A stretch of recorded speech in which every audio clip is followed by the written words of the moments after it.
வணக்கம். இன்னைக்கு நாம ஒரு பிரம்மாண்டமான பயணத்துக்கு போக போறோம். எதுலன்னு கேக்குறீங்களா? ஸ்ரீ லலிதா சஹஸ்ரநாமம், இந்த பழமையான நூலுக்குள்ள ஒளிஞ்சிருக்கிற ரகசியங்களை பத்தி பார்க்க போறோம். பிரபஞ்ச போர், தெய்வீக ஆயுதங்கள், மந்திரங்கள்னு இதுக்குள்ள எவ்ளோ ஆழமான விஷயங்கள் இருக்கு தெரியுமா? சரி, வாங்க உள்ள போலாம். பாருங்க, இந்த ஒரு கேள்விதான் நம்மளோட இந்த முழு பயணத்துக்கும் அஸ்திவாரம். எங்கேயோ நடந்த ஒரு பிரம்மாண்டமான போருக்கும் நம்ம ஒவ்வொருத்தர் உடம்புக்குள்ள ஒளிஞ்சிருக்கிற ஒரு சக்திக்கும் என்னங்க சம்மந்தம் இருக்க முடியும்? ஆனா இதுக்கான பதில் உங்களை நிஜமாவே அசர வைக்கும் பாருங்க. சரி, முதல்ல நாம கதையோட ஆரம்பத்துக்கு போயிடலாம். அதாவது தேவர்களுக்கும் அசுரர்களுக்கும் நடுவுல நடந்த ஒரு பெரிய போரை பத்தி தான் நாம இப்ப பார்க்க போறோம். ஆனா ஒன்னு நல்லா ஞாபகம் வச்சுக்கோங்க, இது வெறும் ஒரு புராண கதை மட்டும் இல்ல. இதுக்குள்ள நிறைய ஆழமான குறியீடுகள் ஒளிஞ்சிருக்கு. நாம இப்போ பேச போற எல்லா விஷயங்களுக்கும் ஆதாரம் இதுதாங்க. இந்த பழமையான ஸ்ரீலலிதா சகஸ்ரநாமம் நூல்ல இருந்து தான் எடுத்திருக்கோம். அதனால இதுக்கு ஒரு நம்பகத்தன்மையும் ஒரு ஆழமும் இருக்கு. இந்த போரோட மையமே இந்த ரெண்டு பெரிய சக்திகள் தான்.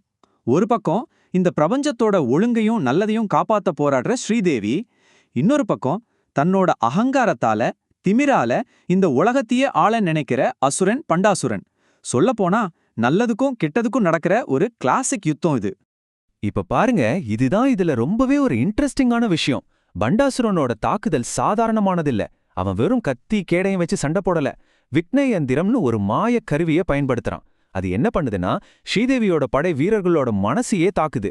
அவங்களுக்குள்ள சோம்பல், சோர்வு, ஒரு தாழ்வு மனப்பான்மை, இப்படி நெகட்டிவ் எண்ணங்களை உருவாக்கி அவங்களோட போரிடுற தைரியத்தையே காலி பண்ணிடுது. இந்த மாதிரி ஒரு சைக்கலாஜிக்கல் போரை ஜெயிக்க ஒரு சாதாரண சக்தி பத்தாது இல்லையா? அப்போதான் ஸ்ரீதேவி ஒரு பிரம்மாண்டமான சக்தியை உருவாக்குறாங்க. எப்படி? தன்னோட ஒரே ஒரு பார்மையால தடைகளையெல்லாம் தவிடு பொடியாக்குற ஸ்ரீ கணேசரை உருவாக்குறாங்க. இதுதாங்க அந்த போரோட டேர்னிங் பாயிண்ட். சரி, வாங்க அடுத்த கட்டத்துக்கு போகலாம். இந்த தெய்வீக போர்ல பயன்படுத்தின ஆயுதங்களை பத்தி பார்க்க போறோம். ஆனா ஒன்னு தெரிஞ்சுக்கோங்க, இதெல்லாம் வெறும் ஆயுதங்கள் இல்ல, அதுக்கும் மேல ஒவ்வொன்னும் ஒரு சக்தி வாய்ந்த குறியீடு. இந்த அட்டவணையை கொஞ்சம் பாருங்களேன். பண்டாசுரன் சர்வாசுராஸ்திரம் மூலமா ஒரு அசுர படையையே உருவாக்குறான். அதுக்கு பதிலடியா ஸ்ரீதேவி தன்னோட 10 விரல் நகங்கள்ல இருந்து நாராயணரோட 10 அவதாரங்களை வரவச்சு அந்த படைய அழிக்கிறாங்க. அடேங்கப்பா! அடுத்தது பாருங்க, மகாபாசுபதாஸ்திரம். இது எதுக்குன்னா, நம்ம மனசுல இருக்கிற அறியாமைங்கிற அசுரனை எரிக்கிறதுக்கு. கடைசியா காமேஸ்வராஸ்திரம். இதுதான் பண்டாசுரனோட அகங்காரத்தையே சுட்டு பொசுக்கி அவனை ஒன்னும் இல்லாம, அதாவது சூனியமாக்குது. சோ இங்க ஒவ்வொரு அஸ்திரமும் ஒரு குறிப்பிட்ட தீய சக்தியை ஜெயிக்கிறதுக்கான ஒரு உருவகம். சரி, இப்போ நாம அந்த பிரம்மாண்டமான போர்க்களத்திலிருந்து அப்படியே மெதுவா வெளியே வந்து நமக்குள்ள இருக்கிற ஒரு போர்க்களத்துக்குள்ள நுழைய போறோம். அதாவது மந்திரங்கள் எப்படி நம்ம உடம்புக்குள்ள ஒரு தெய்வீக சக்தியா வேலை செய்யுதுன்னு பார்க்கலாமா? மந்திரம்னா என்ன? பல பேர் நினைக்கிற மாதிரி அது வெறும் வார்த்தைகள் கிடையாதுங்க.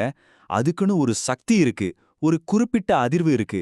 இந்த சகஸ்ரநாமத்தை பொறுத்த வரைக்கும் அந்த தேவியே ஒரு சக்தி வாய்ந்த மந்திரத்தோட வடிவமா இருக்காங்க.